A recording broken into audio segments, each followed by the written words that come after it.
Class 9 Subject Science Biology. Chapter 12 Improvement in Food Resources.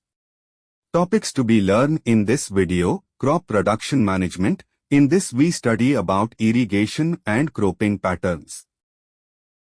Irrigation.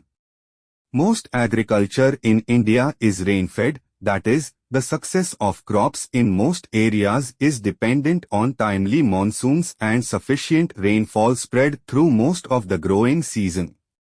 Poor monsoons cause crop failure. Ensuring that the crops get water at the right stages during their growing season can increase the expected yields of any crop.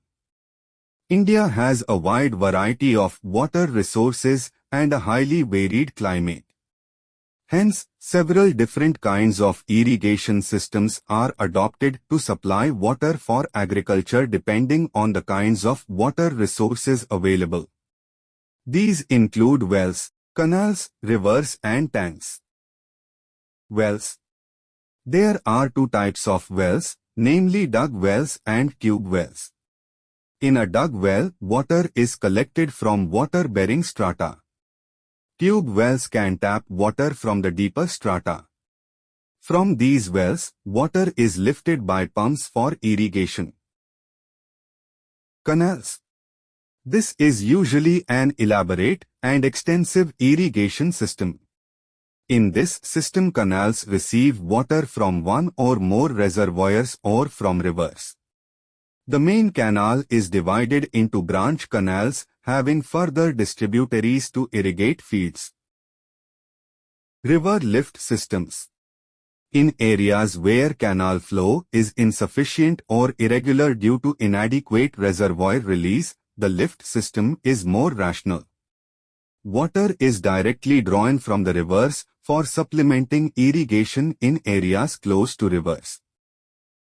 Tanks. These are small storage reservoirs which intercept and store the runoff of smaller catchment areas.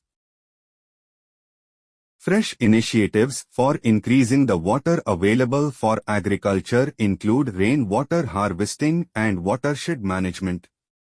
This involves building small check dams which lead to an increase in groundwater levels. The check dams stop the rainwater from flowing away and also reduce soil erosion. Cropping patterns. Mixed cropping.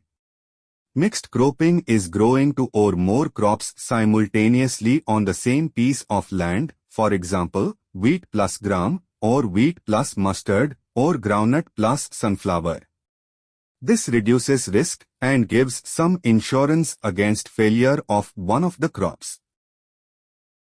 Intercropping. Intercropping is growing two or more crops simultaneously on the same field in a definite pattern. A few rows of one crop alternate with a few rows of a second crop. For example, soybean plus maize or finger millet, bajra plus cowpea, lobia. Crops are selected based on their different nutrient needs. This ensures maximum nutrient utilization and prevents pests and diseases from affecting all plants of the same crop. Thus, both crops give better yields. Crop rotation. The growing of different crops on a piece of land in a pre-planned succession is known as crop rotation. Depending upon the duration, availability of moisture, and irrigation facilities decide the choice of the crop to be cultivated after one harvest. If crop rotation is done properly, then 2 or 3 crops can be grown in a year with good harvests. Thanks for watching. Please like and subscribe my channel.